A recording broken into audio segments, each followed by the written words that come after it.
I'm Caden, here with my brother, Cal, and you're listening to Eating W's. eat the W. That's a W. Let's eat one. Let's eat one. That's a W. So, on today's episode of Eating W's, we have another off-season weekly recap, but there wasn't quite as much news this week as in other weeks, but still some exciting stuff, don't get me wrong. Settled down a little bit. Starting to settle down a little bit. There were still some waves, So, including one big one. One huge one, definitely. So keep watching to the end to see when we talk about the quarterback pro days, the rookie quarterback pro days, to see who really stepped up and who maybe kind of took a step back in our opinions. But starting off, we're just going to do the good old weekly news dump and talk about all of the extension, cuts, trades, and signings, at least the biggest ones that happened this week. Again, one last time, go check out Sport Track if you want to see all of them. They still have all of them up on their website. So we'll just jump right into it, starting off with the extensions. We only have one, and it's kind of one of those hybrid retains more than re-signings. But we have the Packers retain tight end Robert Tunyan on a 1-year, $3.75 million deal. I think we already knew last week when we were talking that he would be back, but I don't think we had contract details. No, so. Yep, it was agreed to, but not official, and now it is. So just on a 1-year deal, so almost like a franchise tag, like prove-it-year type thing. Kinda. He's coming off that ACL injury, so he had the really big year and then had the ACL injury, but he was on track for another big year. And really, Rodgers needs someone to throw the ball to. So it's true. They're taking away one option at a time. Yeah, so we were able to keep someone, and that's a big option there to keep in Big Bub Tunyan. Certainly.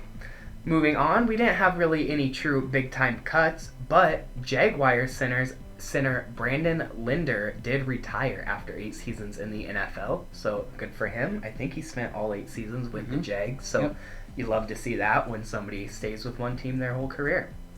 So, moving on to the trade, we only have one trade, but it was a big one to say the least. The Chiefs sent wide receiver Tyreek Hill down to Miami to play with the Dolphins. Now, in this trade, the Dolphins just got Tyreek Hill, no extra picks, and the Chiefs got the Dolphins' 2022 first, second, and 4th round pick, and also the Dolphins' 2023 4th and 6th round pick. So 5 total picks in this trade, including a first and a second. And though, don't get me wrong, I really like Tyreek Hill. I think he's a good player. He is kind of getting older for his style of receiver, that kind of speedy guy. That burner style. The true burner. Yeah, and what I really don't understand about this trade is the fit with the Dolphins, because I mean, you look at the Dolphins roster right now, and especially their receiver room. Now before Tyreek Hill, you had guys like Jalen Waddle and Cedric Wilson from the Cowboys, who they also signed this offseason. And Devontae Parker. You got your receivers, and you have 2 really fast, speedy receivers, and Jalen Waddle, who's like a premier slot guy. So I don't know why you pick him up to begin with, and then second, and I think much more importantly, you have Tua as your quarterback, who is by no means known for his ability to throw the deep ball. So now you're sitting here with Cedric Wilson, Jalen Waddle, and Tyreek Hill, 3 big-time deep threat, stretch vertically down the field guys, and a quarterback who I don't really have much confidence in getting it to them at any point. 20 or anything past 30 to 40 yards down the field. So it's really throwing me through a loop, the fact that they gave up all this draft capital to get Tyreek Hill. And really, wide receivers are just, I mean, they're a tool. They're not the whole thing. They're not the quarterback, they're not the middle linebacker, or they're the captain of the offense or the defense. They're just another piece on a part of the offense, and they are a big piece. I'm not saying that, but for 5 picks, I mean, that's usually what quarterbacks get traded for. I mean, didn't Russell Wilson only get 6 picks? Yeah, there was like Deshaun Watson like 3 got first. Yeah, right. It was still that number of picks. But yeah, the quantity of picks is still the same, and I just don't know about giving up that much for just a piece. And then they go and re-sign him to a deal larger than Devontae Adams. So I forgot and they that did was that. that was They the did. big thing, I guess, is that Tyreek wanted Devontae Adams money, and he didn't get traded for nearly as much as Tyreek did. No. So it's risky for him. I get it, but it's risky for him.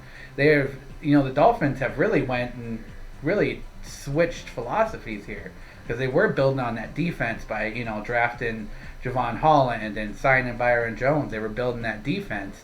Now they've switched to the offensive side by signing Cedric Wilson, trading for Tyreek Hill. Their running back signings, they signed Teron Armstead.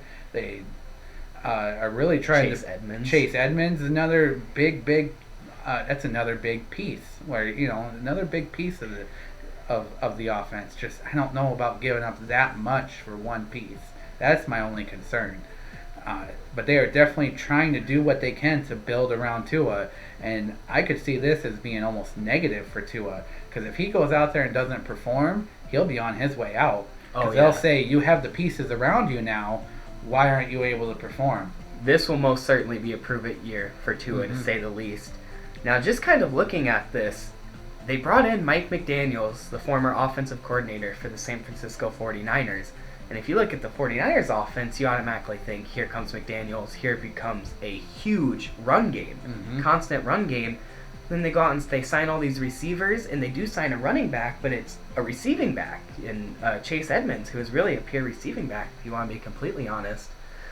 So, again, I'm very confused here. What I see this team, what I see the 2022 Dolphins looking like, is the 2020 Pittsburgh Steelers, where they kind of tried to replace their run game with short passes with fast guys, and it didn't really work for them. I mean, it really didn't. If you look at the 2020 Steelers offense, it just didn't work in today's NFL.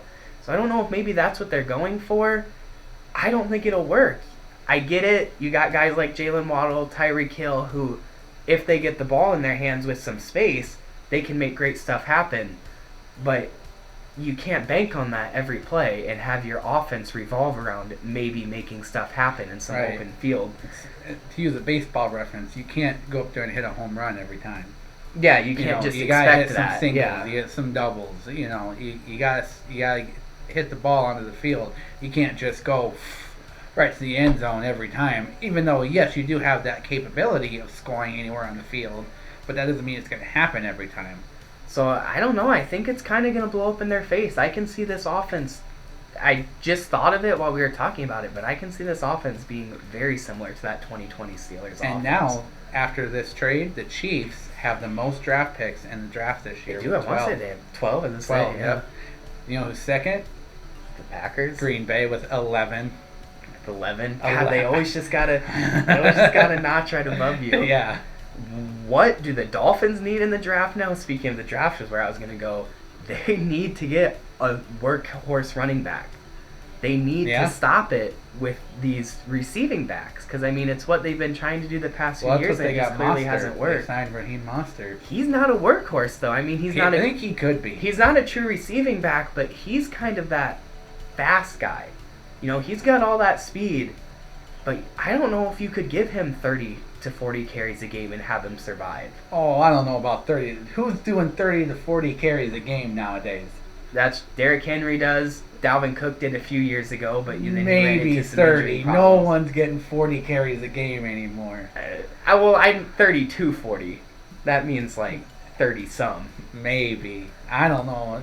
I think more 20 to 30 is the range nowadays. That's true. It has become more of a passing offense, but I don't even think I'd give him that. that. And the range of running backs, I think he gives breathers and, spells. So. I think if you give Raheem Mostert much more than 20, 25 carries, I don't know if he'd be able to survive that. The last time he used 20 to 25 carries, he ran 236 yards on the Green Bay Packers. So. That's a solid point. That was many injuries ago, but that is a solid point. You got I've seen this man show true workhorse potential. That's true. I forgot about that Niners team back in, what was that, 19 then? That was the 19. Yeah, that was a scary team. I forgot about that team, but we'll have to see how it works out. It definitely will be interesting to see how that all falls into place.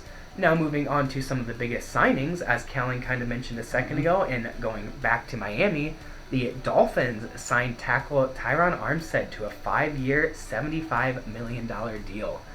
Now, this just packs it on even more. If Tua doesn't perform this year, it's make or break.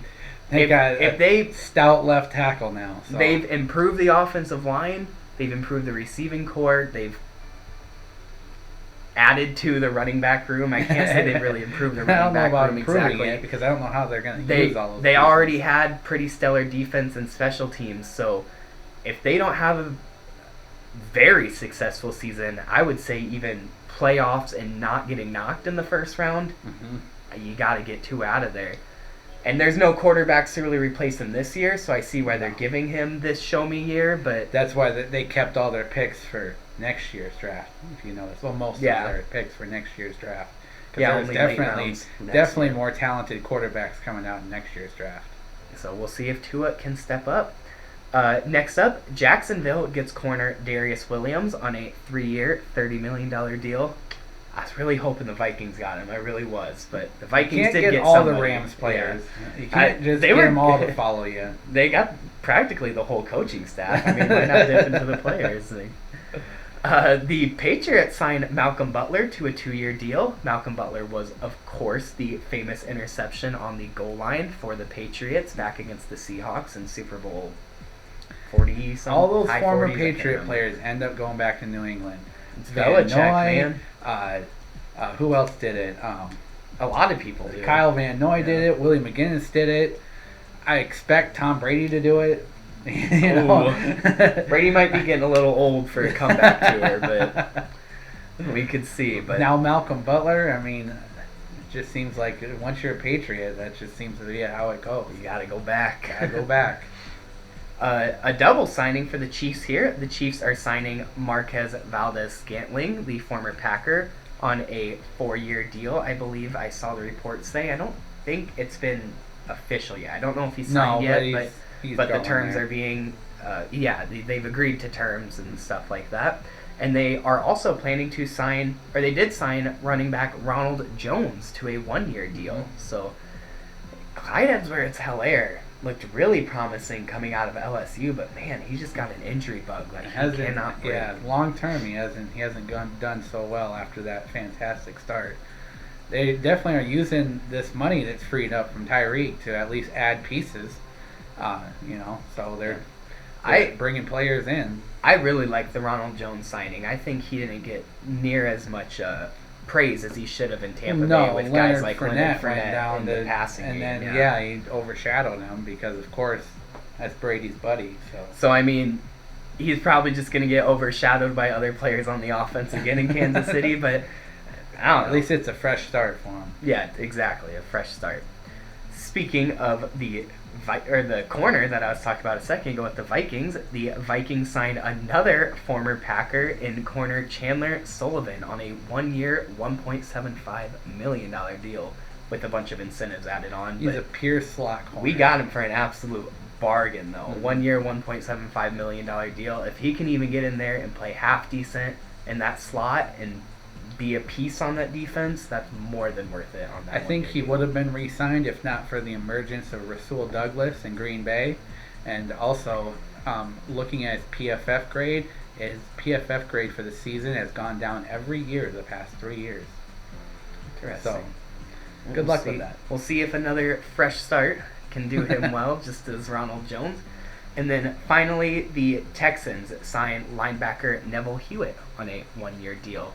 Now, he doesn't get talked about much, but I actually really like him. He played for the Jets last year, and he was just a piece. And, no one on that Jets team, especially the defense, was by any means overly a star. But I think he might be a pretty good player there in Houston. We'll have to see how he does. And if I'm not mistaken, he's pretty dang young. So we'll see if they can get him for the long term. So that is all of the news. So now moving on, Cal and I actually just got done going back and watching all of the pro days. At least all the pro days that have been up on the NFL Network. So we saw Kenny Pickett's, Matt Corral's, and then of course Malik Willis's. Sadly, the NFL Network didn't have any great coverage. We didn't get to see it live, and they didn't have any YouTube videos up on either Sam Howell or Desmond Ridder, but they both did have their pro day. And I mean, haven't heard anything great, but haven't heard anything bad. So I guess you didn't that's go out there and throw the ball backwards. It seems, yeah, so. that's all you really got to do. But looking at some of the other ones, we're going to break down each of the pro days. So starting with the one that went first, which was Malik Willis. And I must say, I know I've been kind of a Willis hater. I won't lie. I'll admit it. But he definitely earned some respect from me. Now, I still have my questions. Don't get me wrong. I still question his decision-making ability. And more than anything, I question his ability to be a pass-first quarterback. Which is a little weird to say, but some of those quarterbacks really lean on the run. But just from a arm talent and big time from a throwing consistency standpoint, I loved his pro day. He not only made his throws, but he made almost every single throw. Now, of course, we saw a couple where he threw it high or stuff like that, but you're going to have that from any quarterback. But very consistent in his ability to make the throws, and especially where the ball placement is, which was awesome to see. And one of my favorite stories was I heard that one of the announcers were talking to him and they asked him what he was most excited about for this pro day. And he started talking about how excited he was that his teammates were going to get some national recognition and some ability to scout them. And you love to see that because, if he was just saying it for, he knew it would sound good, but I think that sounded pretty legit. That sounds like a great locker room guy. Yeah, so you love the players stuff like really that. Rally around. One thing I still question about him is, as great as that pro day was, but one thing I still worry about is what is his ability to read a defense. A lot of these college teams, they call in and they're set plays. You don't really change it at the line or anything. And coming from Liberty, I can't imagine that there was anything too, extravagant, just small school like that. Maybe it was, but not likely like it was a Ohio State or University of Miami, USC, where maybe it's a little more intricate. So I'd like to see how he does in the huddle with the play call and the ability to read defense at the line. And that's something you really won't know until it's happening. It's hard to really kind of test that in any way. Certainly. Moving on, the next one we watched was Matt Corral, and I want to preface this by saying that they were talking about it during the broadcast, and I remember when it happened, but he had a pretty decently bad ankle injury during his bowl game. So he was coming off of an ankle injury, so I'll give him that. But overall, I thought Corral actually had a very poor pro day, in my opinion. Yeah, one of his throws, I noticed that the receivers had to slow down to catch the ball. And you don't ever want that in the NFL because separation from the receiver and the corner is so important. You don't want your receiver having to slow down to catch it. You want to be able to hit them in stride. And there weren't many where he hit them in stride, it seemed. They always had to slow down to track down the ball. No. And one thing that I mean, this is kind of weird. This is more of like just I like the excitement of the NFL. But he didn't have a show me throw. I feel like every pro day that I've seen going back to like 2020 with Burrow and Herbert, and last year with Wilson and Lawrence, and even this year with Malik Willis had one, and I think Pickett might have had one. Each quarterback ends it with like a show me throw where they like roll out to their left and throw a 70-yard bomb. Corral didn't have that, which I'm guessing that was maybe just because he was coming off that injury and they didn't want to do anything stupid and try to show off and get him re-hurt. But just something I noticed. I wanted to see that, but from what I've seen, I think that Corral could be a career-long backup. I don't know if he could spot start. I don't know if he'll be a superstar in the league, but he definitely has the intangibles, and he had a really, really quick delivery. You do like to see stuff like that. And then finally, the last one we got to see some good film on was, of course, Kenny Pickett, and I felt like he didn't have a crazy pro day, but in his position, he didn't need to. So I don't know if maybe he just wasn't, I don't want to say he wasn't putting everything he had into it, because I'm sure he was, but I'm sure he realized his situation, and he realized that just as long as I don't come out here and absolutely shit the bed or do something stupid and get myself hurt, I'm going to be fine, and I'm more than likely going to be round one quarterback. And looking at it from that point of view, I think he did great, because he did exactly what he needed to. He had a really good red zone period. He made the throws that he needed to. He made a few really good deep balls. He showed his ability to roll out. And he just overall had a really fine pro day, I'll say. I think that showing what I saw as pro day, what he showed me is that he'd fit into a system really well. He'd be a great system guy. somewhere where it's, not necessarily like a predetermined throw, but just a strong quarterback system where maybe the coach kind of runs the offense, where it isn't so much the quarterback controlled. I said that, he I think has the highest floor of all the quarterbacks, and he could be around the longest and start the longest. Maybe not a superstar level, but definitely a career-long starter. Some Pro Bowls and all. I think it was Daniel Jeremiah that said he maybe doesn't have the best throwing talent, but he's the best quarterback in this draft. Yeah. Which I don't even know how to explain that, but that just fits perfectly. Because he doesn't seem like the most talented, but he does seem like the most pro-ready quarterback. Certainly. One small thing I noticed that was kind of a jip on him was his ability to throw to the sideline while in the pocket. Now, when he rolled out and threw to the sideline, they were almost perfect every time. Mm-hmm. His throwing on the run was beautiful. But when he had his feet set in the pocket and he was throwing outside the numbers, I noticed that he really struggled with placement and was floating it a little bit. Mm-hmm. So, that's a big thing in the NFL is the ability to throw outside the numbers. So I'd like to see him improve on that. But then he countered that with a solid red zone showing. Yes, he had a awesome red zone showing. Very, very good on his red zone showing. So, a little bit of mix, but I think overall, like I said a little bit ago, he did exactly what he needed to, and he did great in doing what he needed to. So, I was hoping we could talk about Sam Howell and Desmond Ridder, because I love myself some Sam Howell, but sadly we didn't. Ridder is the first quarterback out the board. Sadly, they don't really have great. We weren't able to find any good videos on. Yeah, we didn't find great videos, and we didn't get the chance to watch it live. But I'm sure they each had a fine pro day. And keep watching next week when we have another weekly update, and we will also have our split mock draft next week, where I will be taking all of the even picks, and Calvin will be taking all of the odd number picks. So make sure to stay tuned here to Eating W's. Like and subscribe if you like the videos. And until next time, don't forget to eat the W.